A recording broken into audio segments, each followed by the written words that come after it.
Hi hello എല്ലാവർക്കും ഗീതാഗോവിന്ദം സീരിയലിൻ്റെ റിവ്യൂവിലേക്ക് സ്വാഗതം. ഇന്ന് ഒരു അടിപൊളി എപ്പിസോഡാണ്. നമ്മൾ എല്ലാവരും കുറേ നാളായിട്ട് കാത്തിരിക്കുന്ന ഒരു എപ്പിസോഡാണ്. നമ്മുടെ ഗോവിന്ദ് നമ്മുടെ രാധികാമ്മയുടെ മുഖത്ത് നോക്കി നല്ല നാല് പറയണമെന്ന് നമ്മൾ എല്ലാവരും ഒരുപാട് നാളായിട്ട്, എല്ലാവരും എന്ന് വെച്ചാൽ ഗീതാഗോവിന്ദം സീരിയൽ ഇഷ്ടപ്പെടുന്ന എല്ലാവരും ഒത്തിരി ആഗ്രഹിച്ചിട്ടുണ്ട്.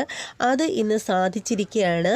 ഗോവിന്ദ് രഞ്ജുവിനെ പൂട്ടിയിട്ട കേസിലാണ് പറയുന്നത്. അതിനെക്കുറിച്ചൊക്കെ പിന്നീട് വഴിയെ പറഞ്ഞു വരാം. ആരും സ്കിപ്പ് ചെയ്യാതെ കാണുക, എന്നാൽ മാത്രമേ കാര്യം എല്ലാം അടിപൊളിയായിട്ട് മനസ്സിലാവുള്ളൂ. അപ്പോൾ നമുക്ക് നേരെ റിവ്യൂയിലേക്ക് പോകാം. ഓക്കെ, അങ്ങനെ നമ്മുടെ ഗീതു വിളിക്കുകയാണ്, നമ്മുടെ അജാസിനെ വിളിക്കുകയാണ്. അജാസും ഹോസ്പിറ്റലിലാണുള്ളത്. ഗോവിന്ദ് അടുത്ത് നിൽക്കുന്നത് കൊണ്ട് നമ്മുടെ അജാസ് നമ്മുടെ ഗീതുവിൻ്റെ കോള് വന്നപ്പോഴത്തേക്ക് മാറി നിന്ന് സംസാരിക്കുകയാണ്. അപ്പോൾ ഗീതു ചോദിക്കുകയാണ്, എന്താ അവിടുത്തെ കാര്യങ്ങളെക്കുറിച്ചൊക്കെ ചോദിക്കുകയാണ്. എന്താണ് ഇക്ക അവിടുത്തെ കാര്യങ്ങൾ, ഇപ്പോൾ രഞ്ജുവിന് എങ്ങനെയുണ്ട് എന്നൊക്കെ ചോദിക്കുകയാണ്. അപ്പോൾ അജാസ് പറയുന്നത് ഇപ്പോൾ വലിയ കുഴപ്പമൊന്നുമില്ല, ഉടനെ തന്നെ ICUവിൽ നിന്ന് മാറ്റുമെന്ന് ഡോക്ടർ പറഞ്ഞിട്ടുണ്ട് എന്നിങ്ങനെ പറയുകയാണ്. അപ്പോൾ ഗീത് ചോദിക്കുകയാണ് ഏത് ഡോക്ടറാണ്, അങ്ങനെയൊക്കെയുള്ള കാര്യങ്ങളൊക്കെ ചോദിക്കുകയാണ്. അപ്പോൾ നമ്മുടെ അജാസ് പറയുകയാണ്, ഇപ്പോൾ ഇവിടെ കാണിക്കുന്ന ഡോക്ടർ എന്ന് വെച്ചാൽ ഞാൻ അറിഞ്ഞ വിവരം പ്രകാരം ഇവിടെ അജാസ് അറിഞ്ഞ വിവരപ്രകാരം രഞ്ജുവിനെ നോക്കുന്നത് മുരളീകൃഷ്ണൻ എന്ന് പറയുന്ന ഒരു ഡോക്ടറാണ്. ഈ പുള്ളിക്കാരൻ നമ്മുടെ വിജയലക്ഷ്മിയെ അറിയുന്ന ഡോക്ടറുമാണ്. വിജയലക്ഷ്മിയുമായിട്ട് നല്ല കണക്ഷനാണ്.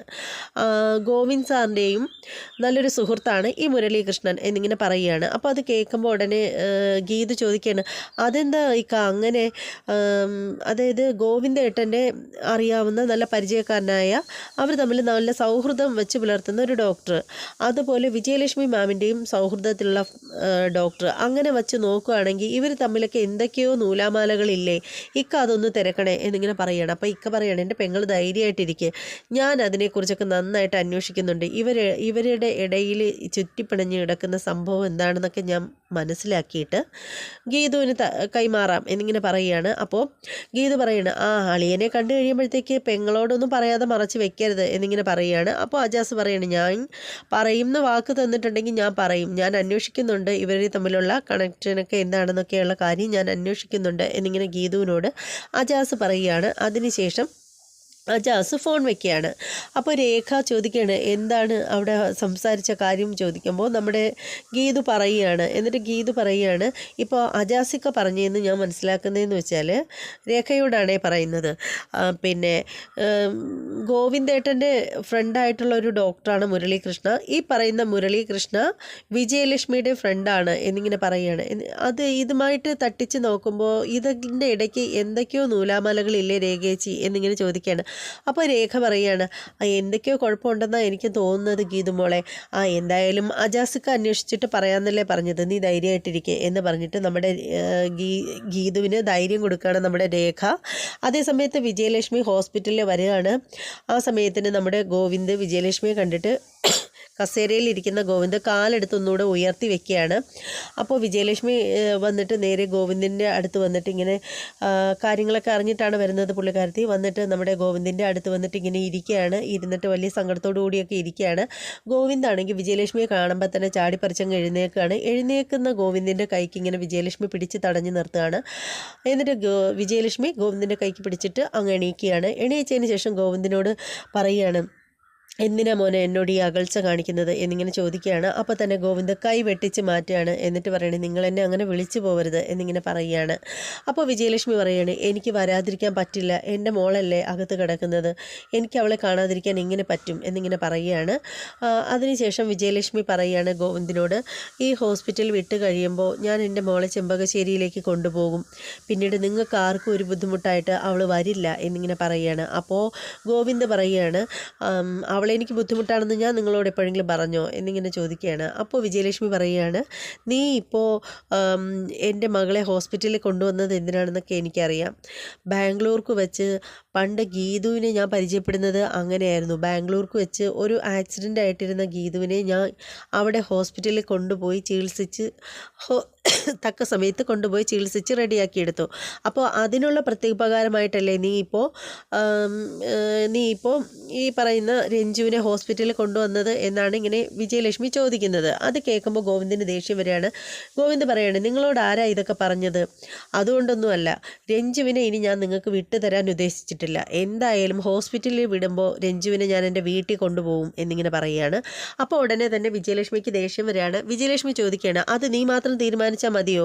അവൾ എൻ്റെ മോളാണ്, അതുകൊണ്ട് അവളുടെ കാര്യം എനിക്ക് തീരുമാനിക്കാം, അല്ലാതെ നീയല്ല അതിനെക്കുറിച്ച് പറയേണ്ടത് എന്നിങ്ങനെ ഗോവിന്ദിൻ്റെ മുഖത്തടിച്ച കണക്ക് വിജയലക്ഷ്മി പറയുകയാണ്. അപ്പോൾ തന്നെ ഇതെല്ലാം കേട്ടിട്ട് അജാസ് തൊട്ടടുത്ത് തന്നെ ഉണ്ട്.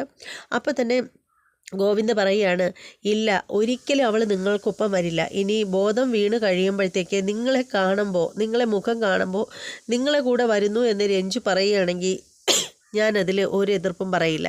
അവൾ അങ്ങനെ പറഞ്ഞില്ലെന്നുണ്ടെങ്കിൽ അവൾ എൻ്റെ ഒപ്പം തന്നെ താമസിക്കും, അറയ്ക്കൽ തറവാട്ടിലെ ഒരു അംഗമായിട്ട് എന്നിങ്ങനെ പറയുകയാണ്. അതിനുശേഷം ദേഷ്യപ്പെട്ട് ഇങ്ങനെ ഗോവിന്ദ് ഇറങ്ങിപ്പോവുകയാണ്. ഇറങ്ങിപ്പോകുന്ന സമയത്തിന് വിജയലക്ഷ്മിക്ക് നല്ല സങ്കടം വരികയാണ്. വിജയലക്ഷ്മി അങ്ങനെ വിഷമിച്ചിരിക്കുകയാണ്. ആ പോക്ക് പോകുന്നത് നേരെ അറയ്ക്കലിലേക്കാണ്. അതേ സമയത്ത് നമ്മുടെ അവർണികയുടെ കോള് വരികയാണ് ഗീതുവിനോട് അവർണിക ആവശ്യപ്പെടുന്നത്, എനിക്ക് നിന്നെ ഒന്ന് കാണണം, ഗീതാഞ്ജലി എനിക്ക് ഉടനെ കാണണം എന്നിങ്ങനെ പറയുകയാണ്. ഗീതാഞ്ജലി ഇപ്പോൾ എവിടെയുണ്ട് എന്നിങ്ങനെ ചോദിക്കുമ്പോൾ ഗീതു പറയുകയാണ്, ഞാൻ അറയ്ക്കലിൽ തന്നെ ഉണ്ട് എന്നിങ്ങനെ പറയുകയാണ്. എനിക്കൊരു അപ്പോയിൻമെൻറ്റ് തരുമോ എന്നിങ്ങനെ അവർണിക ചോദിക്കുമ്പോൾ ഗീതു ചോദിക്കുകയാണ്, അവർണിക, നിനക്കെന്തിനാ എൻ്റെ അപ്പോയിൻമെൻറ്റ്? നീ എൻ്റെ ബെസ്റ്റ് ഫ്രണ്ട് അല്ലേ, നിനക്ക് എപ്പോൾ വേണേലും എന്നെ വന്ന് കണ്ടുകൂടെ എന്നിങ്ങനെ ചോദിക്കുകയാണ്.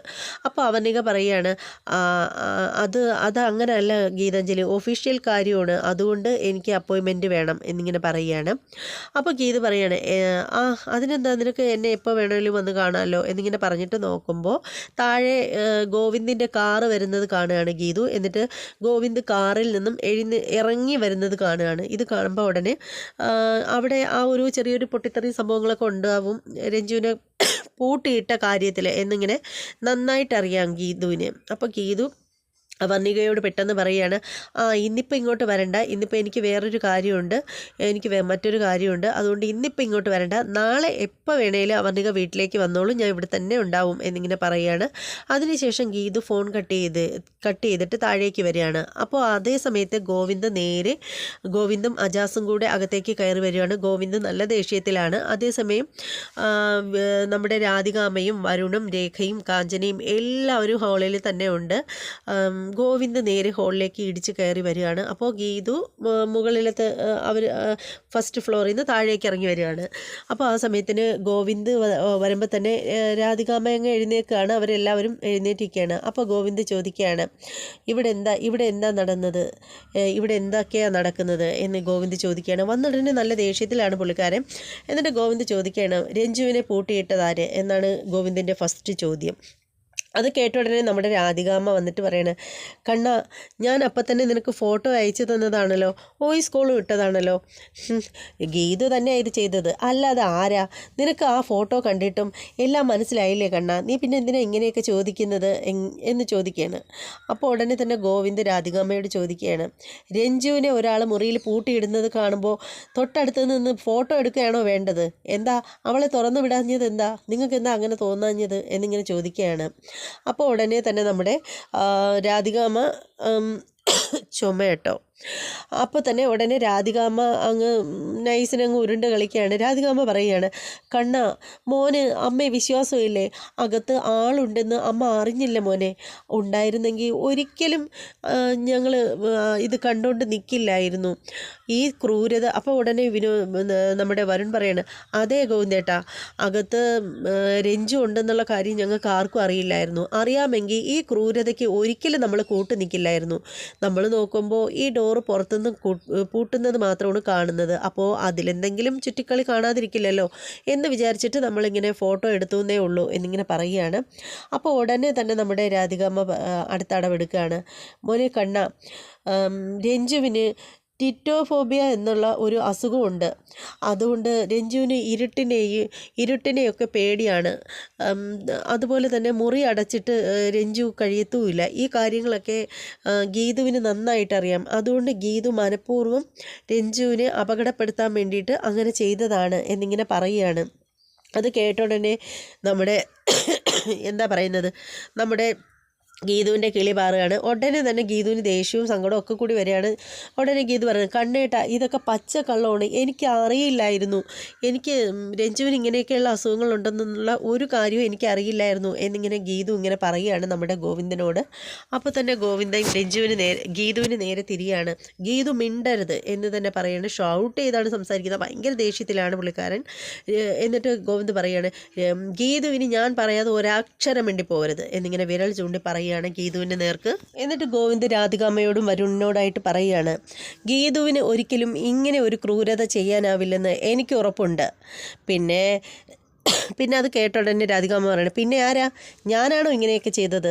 അതേ വരുണും ഞാനും ആണോ ചെയ്തത്? എന്നെയാണോ നീ സംശയിക്കുന്നത് കണ്ണ എന്നൊക്കെ പറഞ്ഞിട്ട് ചോദിക്കുകയാണ്. ഉടനെ ഗോവിന്ദ് തൊട്ട് അടുത്ത് തന്നെ മറുപടി കൊടുക്കുകയാണ്, ഞാനങ്ങനെ സംശയിക്കുന്നതിൽ എന്താ അമ്മേ തെറ്റ് എന്നിങ്ങനെ ചോദിക്കുകയാണ്. അപ്പോഴും ഉടനെ നമ്മുടെ വരുൺ പറയാണ്, ഏട്ടന് നമ്മളെക്കാൾ വിശ്വാസം ഗീതുവിനെ ആണെങ്കിൽ നമുക്ക് ഇവിടെ നിന്ന് പോയി കൊടുക്കാം അമ്മേ എന്നിങ്ങനെ പറയുകയാണ്. അപ്പോൾ അത് കേൾക്കുമ്പോഴത്തേക്കും നമ്മുടെ രാധികാമ്മ വിചാരിക്കുന്നത് നമ്മൾ ഇവിടുന്ന് പോയി കൊടുക്കുക എന്ന് പറയുമ്പോൾ, അതായത് പോവാമെന്ന് പറയുമ്പോൾ ഉടനെ തന്നെ ഗോവിന്ദ് കരഞ്ഞു കാല് പിടിക്കുമെന്നൊക്കെയാണ് പുള്ളിക്കാരൻ വിചാരിക്കുന്നത്. അത് കേൾക്കുമ്പോഴത്തേക്ക് ഉടനെ തന്നെ ഗോവിന്ദ് അടുത്ത വാക്കുകൾ പറയുകയാണ്. ഗോവിന്ദ് പറയുകയാണ്, ഇറങ്ങുന്നതിന് മുമ്പേ രഞ്ജുവിനെ പൂട്ടിയിട്ടത് ആരാണെന്ന് കൂടി പറയണം, എന്നിട്ട് പോയാൽ മതി എന്നിങ്ങനെ പറയുകയാണ്. നമ്മുടെ രാധികാമ്മയുടെ വരുണിൻ്റെ മുഖത്ത് നോക്കി പറയുകയാണ്. എന്നിട്ട് ഗോവിന്ദ് പറയുകയാണ്, ഇവിടെ നിൽക്കുന്ന ഓരോരുത്തർക്കും രഞ്ജുവിനോട് വിരോധമുണ്ടെന്ന് എനിക്കറിയാം, പക്ഷേ അതൊക്കെ മാറ്റി വച്ചിട്ട് അവളടക്കം എല്ലാവരും ഇവിടെ സന്തോഷത്തോടു കൂടി ജീവിച്ചേ പറ്റൂ. അപ്പോൾ തന്നെ നമ്മുടെ രാധികാമ്മ ചോദിക്കുകയാണ്, അവൾ ഇവിടെ തന്നെ താമസിക്കണമെന്ന് നിനക്ക് എന്താ ഇത്ര വാശി എന്നാണ് ചോദിക്കുന്നത്. എന്നിട്ട് രാധികാമ്മ ചോദിക്കുകയാണ്, ഞങ്ങൾക്ക് തുല്യമായിട്ട് കരുതാൻ അവൾ നീ തമ്മിലുള്ള ബന്ധം എന്താ എന്നാണ് ഇങ്ങനെ ചോദിക്കുന്നത്.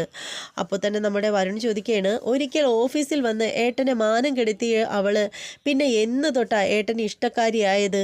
വീട്ടിലും ഓഫീസിലും ഒക്കെ അവൾക്ക് എന്തിനാ ഇത്ര സ്വാതന്ത്ര്യം കൊടുക്കുന്നത്? എങ്ങനെ അവൾക്ക് ഇത്ര സ്വാതന്ത്ര്യം കിട്ടിയത് എന്നൊക്കെയുള്ള ചോദ്യങ്ങളൊക്കെ ചോദിക്കുകയാണ് വരുണ്.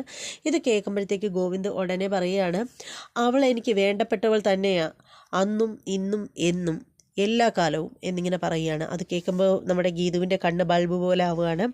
എന്നിട്ട് ഗോവിന്ദ് ബാക്കി കൂടി പറയുകയാണ്, ഇടക്കാലത്ത് നമ്മൾ തമ്മിൽ കുറച്ച് പ്രശ്നങ്ങളുണ്ടായിരുന്നു, പിന്നെ അതെല്ലാം പറഞ്ഞു തീർക്കാൻ വേണ്ടിയിട്ടാണ് അവൾ ഇവിടേക്ക് ഇത്രയും വർഷങ്ങൾക്ക് ശേഷം അവൾ ഇങ്ങോട്ട് എന്നെ തേടി വന്നത്.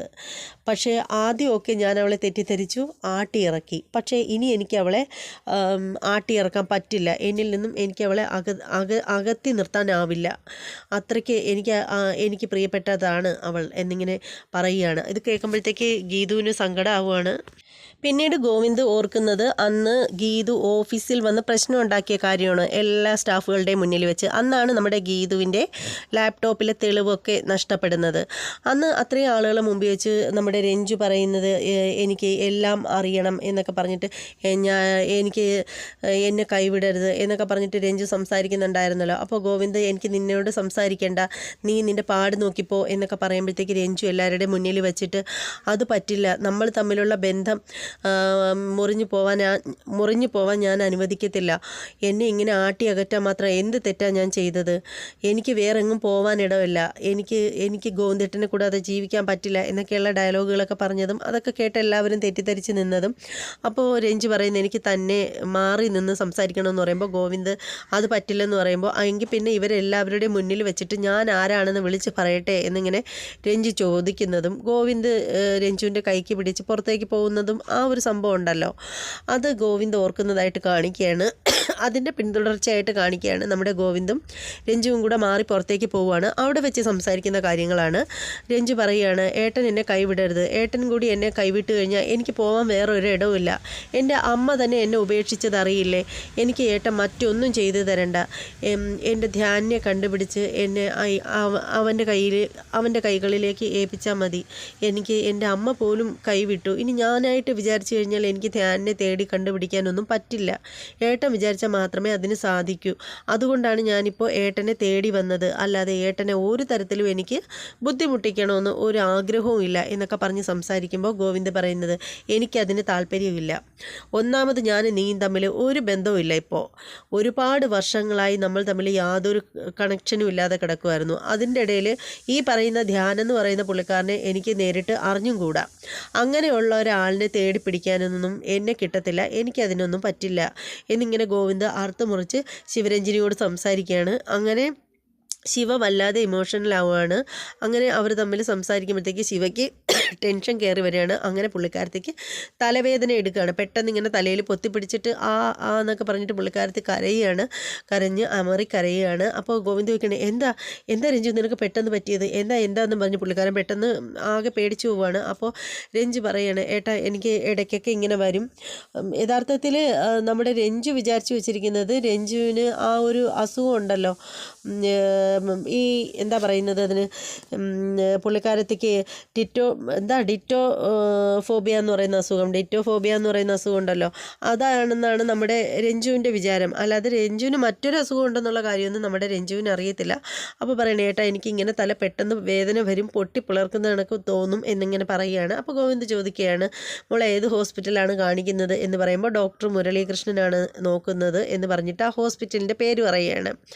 അപ്പോൾ ഗോവിന്ദിന് അറിയാം, ഗോവിന്ദിൻ്റെ സുഹൃത്തു കൂടിയാണ് ഈ പറയുന്ന മുരളീകൃഷ്ണൻ ഡോക്ടർ. അങ്ങനെ തന്നെ ഉടനെ തന്നെ നമ്മുടെ ഗോവിന്ദ് രഞ്ജുവിനെയും കൊണ്ട് കാറിൽ ഇങ്ങനെ ചേർത്ത് പിടിച്ച് കാറിൽ കയറ്റി ഹോസ്പിറ്റലിൽ കൊണ്ടുപോവുകയാണ്. അങ്ങനെ ഹോസ്പിറ്റലിൽ കൊണ്ടുചെന്ന് ഡോക്ടർ നന്നായിട്ട് പരിശോധിക്കുകയാണ്. ടെസ്റ്റുകളൊക്കെ ഒരുപാട് ചെയ്തു. അതിനുശേഷം ഡോക്ടറും ഗോവിന്ദും കൂടെ മാറി നിന്ന് സംസാരിക്കുകയാണ്. അപ്പോൾ ഡോക്ടർ പറയുകയാണ്, ഗോവിന്ദിനോട് പറയുകയാണ്, ശിവരഞ്ജനി കുറേ കാലമായിട്ട് ചികിത്സയിലാണ്. പുള്ളിക്കാരത്തിയുടെ അസുഖം എന്താണെന്ന് അവർക്ക് അറിയത്തില്ല. പിന്നെ അത് ആരോടും പറയരുതെന്ന് ആ കുട്ടിയുടെ അമ്മ എനിക്ക് വാക്ക് തന്നിട്ട് എന്നോട് പറഞ്ഞിട്ടുണ്ട്. അതുകൊണ്ട് ഞാനിത് ആരോടും പറയില്ല എന്ന് പറയുമ്പോൾ ഗോവിന്ദ് പറയുകയാണ്, അങ്ങനെ പറയാതിരുന്നിട്ട് കാര്യമില്ല. അവൾ എൻ്റെ സ്വന്തം സിസ്റ്ററാണ്. അവളെ സംബന്ധിക്കുന്ന ഒരു കാര്യം അറിയാനുള്ള അവകാശം എനിക്ക് ഉണ്ട് എന്നിങ്ങനെ തീർത്ത് പറയുമ്പോൾ ഡോക്ടർ നമ്മുടെ ഗോവിന്ദിൻ്റെ അടുത്ത് ആ അസുഖത്തെ പറ്റി പറയുകയാണ്. പുള്ളിക്കാരൻ പറയുകയാണ്, നമ്മുടെ രഞ്ജുവിന് അപ്ലാസിക് അനീമിയ എന്ന് പറയുന്നൊരു രോഗമാണെന്നും ആ രോഗത്തിൻ്റെ 4ാം ഘട്ടമാണ് ഇപ്പോഴൊന്നും, അതുകൊണ്ട് അവളെ രക്ഷിക്കാൻ കഴിയില്ലെന്നും ഇനി മെഡിസിനൊന്നും വിചാരിച്ചിട്ടൊരു കാര്യമില്ല, ഏത് നിമിഷം വേണമെങ്കിലും മരിക്കാവുന്ന ഒരു രോഗിയാണ് പുള്ളിക്കാരത്തി എന്നുള്ള സത്യം നമ്മുടെ ഗോവിന്ദിനോട് ഡോക്ടർ പറയുകയാണ്. ഇത് കേൾക്കുന്ന നിമിഷം നമ്മുടെ ഗോവിന്ദ് തകർന്നടിയാണ്. ഗോവിന്ദ് ആകെ സങ്കടപ്പെടുകയാണ്, കരയുകയാണ്. പുള്ളിക്കാരൻ കണ്ണാടിയൊക്കെ ഊരി വെച്ചിട്ട് അങ്ങനെ തകർന്നടിഞ്ഞ് നിൽക്കുന്ന നമ്മുടെ ഗോവിന്ദിനെ കാണിച്ചിട്ട് ഇന്നത്തെ എപ്പിസോഡ് തീരുകയാണ്. ഇന്നത്തെ എപ്പിസോഡ് എല്ലാവർക്കും ഇഷ്ടപ്പെട്ടു എന്ന് എനിക്കറിയാം. എന്തായാലും ഇഷ്ടപ്പെടുന്നവരൊരു ലൈക്ക് തന്നേക്കുക. അതുപോലെ നിങ്ങളുടെ അഭിപ്രായങ്ങളും നിർദ്ദേശങ്ങളും ഒക്കെ കമൻറ്റ് ചെയ്യണം. ചുമ കാരണം നല്ല ബുദ്ധിമുട്ടുണ്ട്, കടിച്ചു പിടിച്ചാണ് വീഡിയോ ചെയ്തത്. അതിൻ്റേതായിട്ടുള്ള കുറേ ഏറ്റക്കുറച്ചിലുകളൊക്കെ ഈ വീഡിയോയിൽ ഉണ്ടാവാം, ക്ഷമിക്കുക. ഇനി മറ്റൊരു എപ്പിസോഡിൻ്റെ റിവ്യൂമായിട്ട് ഉടനെ വരാം. അതുവരെ എല്ലാവർക്കും ബൈ.